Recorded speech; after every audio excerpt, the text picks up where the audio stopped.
5 տարվա ընդմիջումից հետո խորովածի համահայկական փառատոնը վերադառնում է նոր վայրում եւ ընդլայնված ծրագրով։ Փառատոնը կմեկնարկի օգոստոսի 1-ին ժամը 12-ին։ Այն կանցկացվի Ստեփանավանի Ալեա զբոսայգում։ Փառատոնը հիմնադրվել է 2008 թվականին եւ տարիներ շարունակ անցկացվել Ախթալայում։ Կազմակերպիչների գնահատմամբ միջոցառումը նպաստել է քաղաքի եւ պատմամշակութային հուշարձանների հանրահռչակմանը, զբոսաշրջիկների հոսքի ավելացմանն ու տեղի բնակիչների եկամուտների աճին։ Այժմ նույն փորձը նախատեսվում է կիրառել Ստեփանավանում, որից զբոսաշրջային ներուժը կազմակերպիչների համոզմամբ ամբողջությամբ չի օգտագործվում։ Առաջին եւ հիմնական շահառուն դա տեղի բնակչությունն է։ Մեզ միջոցառումը եթե տեղի բնակչությունը չընկալի որպես եկամուտ շահել, որպես ինչ-որ սոցիալական խնդիր լուծելու մի միջոց, միջոցառումը կարելի է համարել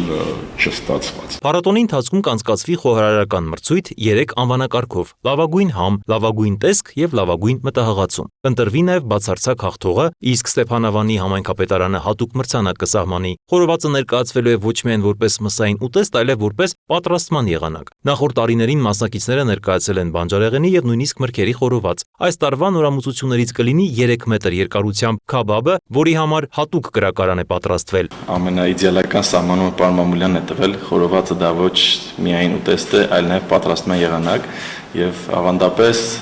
շատ ուտեստներ կան, որոնք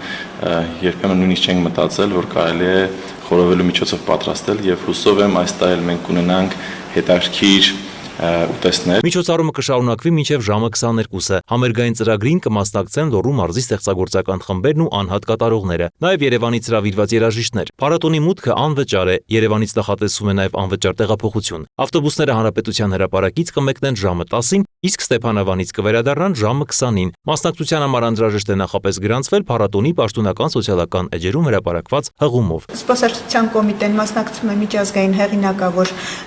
զբոսաշրջային էքսպոներին եւ էքսպոների ժամանակ մենք մեկ միասնական տաղավարով զբոսաշրջային ընկերությունների հետ ներկայացնում ենք Հայաստան։ Բնականաբար բացի զբոսաշրջային պրոդուկտներից, փորձառություններից ներկայացնում ենք նաև Հայաստանի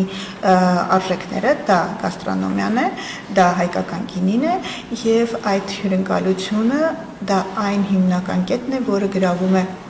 օտարերկրյա զբոսաշրջիկներին եւ գալիս են Հայաստան։ Զբոսաշրջության կոմիտեի աջակցությամբ անցկացվող փառատոնները նախորդ տարի ունեցել են առնվազն 5000-ական այցելու։ Կազմակերպիչները նախատեսում են խորովածի համահայկական փառատոնը դարձնել ամենամյա եւ այսուհետև անցկացնել օգոստոսի առաջին շաբաթ օրը։